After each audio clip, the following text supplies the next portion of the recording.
서울시장 보궐선거가 60여일 앞으로 다가왔습니다.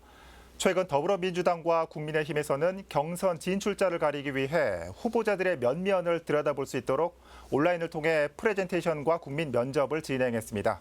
주요 내용 정리해봅니다. 자, 지역배 기자 어서 오시죠. 자, 박영선 전 장관과 우상호 의원이 온라인 국민 면접을 진행했습니다. 가장 먼저 부동산 그리고 주거 문제에 대한 질문을 받았죠. 네, 그렇습니다. 찐서민, 찐진보를 앞세운 우상호 후보와 서울시 대전환 합리다 박영선을 내건 박영선 후보가 온라인 국민 면접을 받습니다. 면접은 공통 질문과 현장 질문, 온라인을 통해 사전 접수를 받은 국민 질문으로 1시간 정도 진행됐는데요. 공통 질문 첫 번째는 전월세 걱정 없는 부동산 대책입니다. 두 후보 모두 공공부지를 활용한 대안을 내놨습니다. 박 후보는 국유지나 시유지 땅을 토지 임대부 방식으로 공급을 하면 평당 1,000만 원의 주거 문제를 해결할 수 있다고 해법을 제시했습니다. 또 21분 컴팩트 도시 서울은 서울을 21개 그린 다핵 도시로 나눠 균형 개발을 통해 부동산 문제를 해결할 수 있다고 밝혔습니다. 우 후보는 철길이나 강변도로 위에 공공주택을 대량으로 공급하겠다는 구상입니다. 이를 활용하면 비용 절감은 물론 인허가 절차, 공사 기간이 단축되고 공공이 관리하기 때문에 부동산 가격도 오르지 않을 거라는 겁니다. 네, 코로나19 장기화에 따른 이 소상공인 정책에 대한 질문도 나왔죠. 네, 그렇습니다. 지난해에 이어 올해도 코로나19로 인해 피해를 입은 소상공인 지원이나 소비 진작을 위한 국민재난지원금 지급이 화두인데요. 우상호 후보는 3가지 정책 지원을 약속했습니다. 소상공인에게 긴급 재난지원금을 100만 원씩 형편이 허락하는 대로 계속 지급해야 한다는 것과 국가, 지방자치단체, 중소상공인, 자영업자가 함께 부담하는 소상공인 손실보험제도 도입, 치료제와 백신의 조기 보급입니다. 박영선 후보 역시 보험제도를 만드는 것에는 생각을 같이 했지만 재정 부담을 줄이기 위해 노란우산 공제회와 연계한 제도 도입을 주장했습니다. 무엇보다 코로나 시대 또 이유를 대비하기 위해 소상공인과 소비자가 월정 계약을 통해 판매와 소비를 하는 구독경제 도입을 해법으로 제시했습니다. 네, 서울시 교통 문제에 대한 질문도 나왔는데 두 후보 답변은 어땠습니까?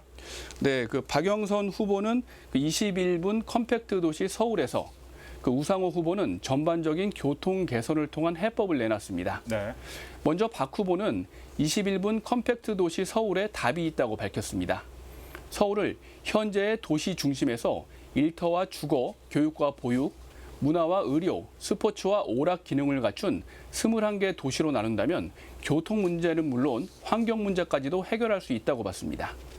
우 후보는 현재 계획된 경전철 노선들의 조기 착공을 약속했습니다.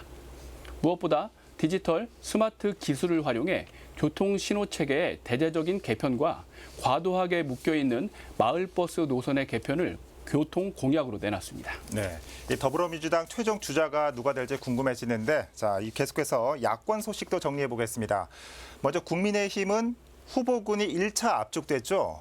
네, 그렇습니다. 네, 지난달 26일 국민의힘 공천관리위원회가 8명의 예비 경선 진출자를 발표했습니다. 네.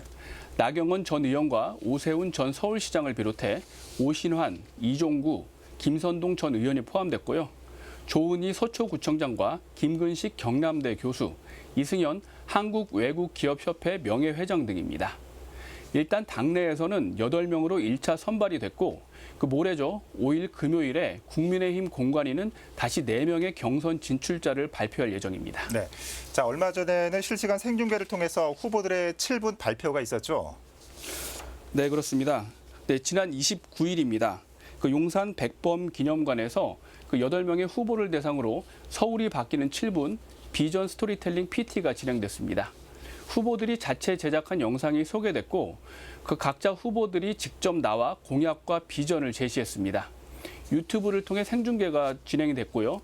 시민들이 직접 후보의 비전을 듣고 평가할 수 있는 자리였습니다. 네. 자, 프레젠테이션을 통해 밝힌 후보들의 대표 공약들 살펴볼까요? 네, 후보들의 대표 공약 살펴보겠습니다. 네, 전반적으로 후보들의 대표 공약은 부동산 문제와 코로나19로 인한 소상공인 대책에 포커스가 맞춰져 있었습니다. 네. 먼저 나경원 후보부터 알아보겠습니다. 재개발, 재건축 규제 완화를 내세우고 있습니다. 부동산 정책으로 인한 세금 고통도 덜겠다고 설명했습니다. 6조 원의 기금을 마련해 초저리 장기 대출로 자영업자와 소상공인, 특수고용 노동자의 숨통을 트겠다고 밝혔습니다. 오세훈 후보는 역시 도시계의 규제 완화를 가장 크게 언급했습니다. 재개발, 재건축 정상화는 물론 시프트를 통한 주택 공급 대책도 내놨습니다. 건강도시 서울을 위해 전 시민에게 서울 안심 워치도 지급하겠다고 밝혔습니다. 오신환 후보는 코로나19로 타격을 입은 소상공인들에게 최대 500만 원의 손실 보상금을 지급하겠다고 공약했습니다. 부동산 대책으로는 절반 가격의 주택을 공급하고 환매 시 차액의 절반을 보장하는 반반 아파트를 선보이겠다고 밝혔습니다. 이정구 후보는 10년간 120만 호의 주택 공급을 약속했습니다. 방식으로는 그린벨트 해제, 인허가 패스트트랙 처리, 역세권 고밀화 개발 등입니다. 이어 김선동 후보는 고층화하면서 주변은 녹지화하겠다고 밝혔습니다. 층고 제한에 대한 규제를 완화하겠다고 설명했습니다. 코로나 방역 대책으로는 평수별로 대책을 세우겠다고 밝혔습니다. 또 조은희 후보는 30분 남북 고속도로 개통과 재산세 반값 시행, 주택 65만 호 공급을 공약으로 밝혔습니다. 이승현 후보는 서울 지역의 균형 발전을 위해 25개 구를 9개 구로 조정하고 주택 100만 호를 공급하겠다고 공약했습니다. 김근식 후보는 시장 친화적 부동산 정책으로 재개발, 재건축 규제를 완화하고 부동산 문제를 획기적으로 해결하겠다고 설명했습니다. 네, 이 화면 보니까 후보들이 참 많긴 많습니다. 자, 그런데 이 국민의힘은 오늘과 내일 이틀에 걸쳐서 이 경선 투표를 진행하죠. 네, 그렇습니다. 현재 예비 경선 투표가 진행되고 있습니다. 예. 국민 여론조사 80%, 책임당원 20%의 비율로 본선 경선 진출자 4명이 선발됩니다. 이렇게 4명이 선발되면 본 경선에 돌입하게 되고 이후 다음 달 4일 최종 후보가 선정됩니다. 네. 자, 계속해서 야권 살펴볼 텐데, 자, 국민의당 안철수 후보도 있지 않습니까? 네, 안철수 후보의 경우 5년간 74만 호 공급을 공약으로 내걸었습니다. 민간 주도형 주택 공급 정책을 시행하고 부동산 규제를 완화하겠다고 밝혔습니다. 또 1주택자의 경우 취득세와 재산세 인하도 언급했습니다. 네. 안철수 후보 하면 공약도 공약이지만 이 단일화 이슈가 크지 않습니까? 네, 그렇습니다. 안철수 후보와의 야권 단일화 문제가 아직 남아 있습니다. 예. 현재로서는 국민의힘에서 단 한 명의 최종 후보가 결정되고 안철수 후보와 1대1로 경선이 치러질 가능성이 가장 크지만 변수도 있어서 바뀔 가능성도 배제할 수는 없는 상태입니다. 네. 자, 2개월여 남은 선거 레이스가 점점 뜨거워지고 있는 것 같습니다. 지역배 기자 잘 들었습니다.